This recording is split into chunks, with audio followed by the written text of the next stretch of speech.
Vamos falar um pouco mais aqui hoje sobre o RBR Properties, RBRP11, fundo ali de ativos logísticos e também de lajes corporativas. Eu quero trazer um pouquinho mais para vocês, para entender um pouquinho mais esse portfólio. Bom, para começar aqui pelo preço, hoje a cotação atual está em R$ 55,80, isso no momento que eu estou gravando aqui o vídeo. O que é o ponto mais interessante, né? O fundo surfou bastante o ano de 2025, essa alta expressiva que teve nos fundos imobiliários, e o ponto que eu sempre falo é o seguinte, né? Hoje a cotação da patrimonial do fundo é R$ 81,84. E quem está comprando nesse momento está comprando um desconto no valor patrimonial, no PVP. Está comprando ali a 0,68. Basicamente, para vocês entenderem, o fundo tem um valor patrimonial de 996 milhões e quem está comprando nesse momento está comprando a 679 milhões. Então tem esse desconto ali. Vamos enxergar se é desconto de fato ou um pênalti que existe para algum problema no fundo. Bom, eu vou começar aqui pelo portfólio do fundo, tá, pessoal? Eu quero que vocês entendam a importância dessa alocação. O que é o ponto assim principal, tá, pessoal? Eles vão ter lajes corporativas de um lado e galpão logístico do outro. Eu, até mesmo pela minha formação, eu prefiro muito mais um ativo que faça apenas uma função. Ou ele é laje corporativo ou ele é galpão logístico. Por que disso, pessoal? É melhoria, é otimização. Você consegue fazer dessa forma algo mais interessante dentro de um único segmento em que você tem profundidade e conhecimento sobre o assunto. São dois investimentos totalmente distintos. E quando você vai ter os dois, isso acho que penaliza um pouquinho o fundo, tá, pessoal? Quando a gente vai enxergar aqui, por exemplo, o River One, que é o primeiro fundo, ele vai ter um total de 10 locatários. Então ali ele vai ter uma vacância financeira de 15,7%, enquanto que a vacância física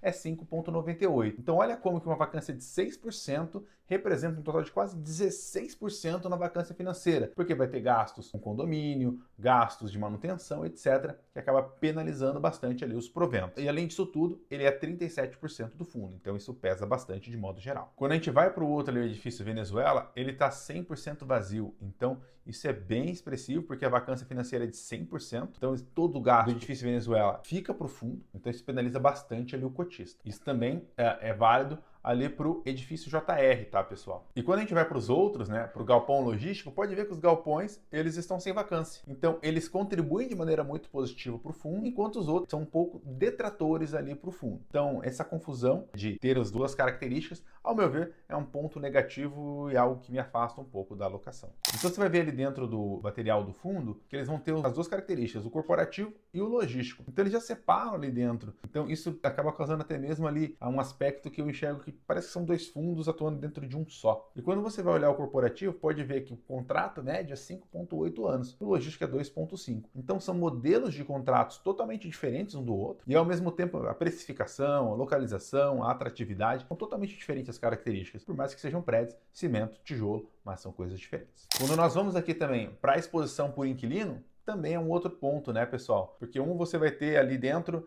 prédios corporativos e automaticamente escritórios. Outro você vai ter um galpão logístico. Então, a representação de um galpão logístico pode ser muito maior do que um escritório, por exemplo, dentro de uma locação. Porque isso acaba causando ali, né, um preço maior, dependendo da área bruta locável, que estão locando dentro de um galpão logístico, tá? E aí, quando a gente vai aqui entender como é que está essa área bruta locável, a gente vê aqui que basicamente no perfil corporativo, o maior locatário é a Prevent Senior, né? Então, aquela empresa de saúde. A segunda é o Grupo Globo. E o terceiro é a Estácio de Sá, faculdade. Já quando a gente vai aqui para a parte de logística, o primeiro é o Mercado Livre, o segundo, Sumaré, e o terceiro é a IBM. Então, são características diferentes. Esse é um ponto bem importante para destacar. Antes de eu entrar aqui na parte de resultados do fundo e também depois dos dividendos, eu quero convidar você para bater um papo comigo, para eu entender o teu portfólio e fazer você lucrar mais, ter mais dividendos e ao mesmo tempo ter menos volatilidade no portfólio. Eu vou deixar aqui embaixo o meu telefone e também o QR Code aqui no canto. Me chama para a gente bater um papo, eu tenho certeza que eu vou te ajudar nesses aspectos e você vai gostar bastante. Quando a gente vai aqui para o resultado, para a receita, tá, pessoal? O que acontece? A gente vê que na média ali tá dentro o padrão, então não tem nenhum problema a parte de receita, né? Tá dentro do aspecto da média de modo geral, mas quando a gente vai ali para a parte de despesa, a gente vê que está bem elevado, a vacância ela pesa bastante dentro do fundo, né? Então a gente vê ali a vacância, por exemplo, em novembro foi de R$ 412 mil, em outubro R$ 580 mil.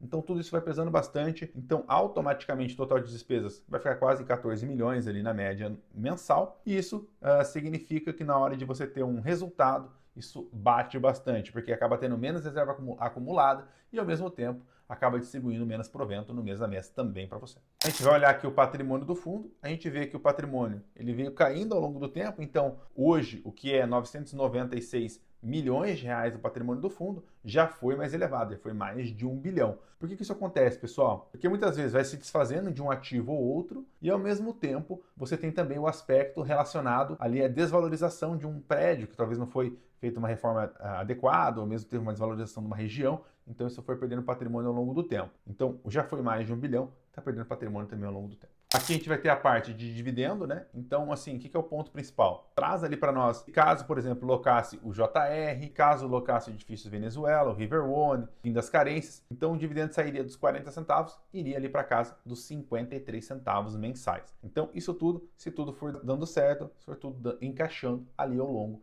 das locações a seguir que vão vir nos próximos meses. E se o provento então está em 40 centavos, para quem está comprando o yield ali dentro do cotação a mercado, está conseguindo ali em torno de quase 9,5% de provento mensal. Então, eles trouxeram ali um guidance falando que ia aumentar o provento para 42 centavos. O que eles trouxeram ali para janeiro de 26 não dá para entender se no dividendo de janeiro referente a dezembro ou se dividendo de fevereiro referente a janeiro vai ser esses 42 centavos. Então, sobra ali para 10% para quem está comprando no patamar atual. Então, um dividendo ok. Para quem comprou anteriormente e está com uma queda ali no ativo, acaba sendo um dividendo bem abaixo ali do que tem expectativa no momento atual, em torno de uns 6% aproximadamente. Então aqui a gente já vê que em 2025 teve ali no primeiro mês de janeiro já um dividendo mais elevado. Para esse mês agora, para esse ano de 26, veio levemente abaixo e tendenciando para estar em queda também. O que eu sempre falo, né, e sempre menciono bastante, podem olhar aqui que o dividendo ele veio numa crescente no ano de 2018, 19, 20, depois pandemia, etc, acabou penalizando bastante o fundo, 23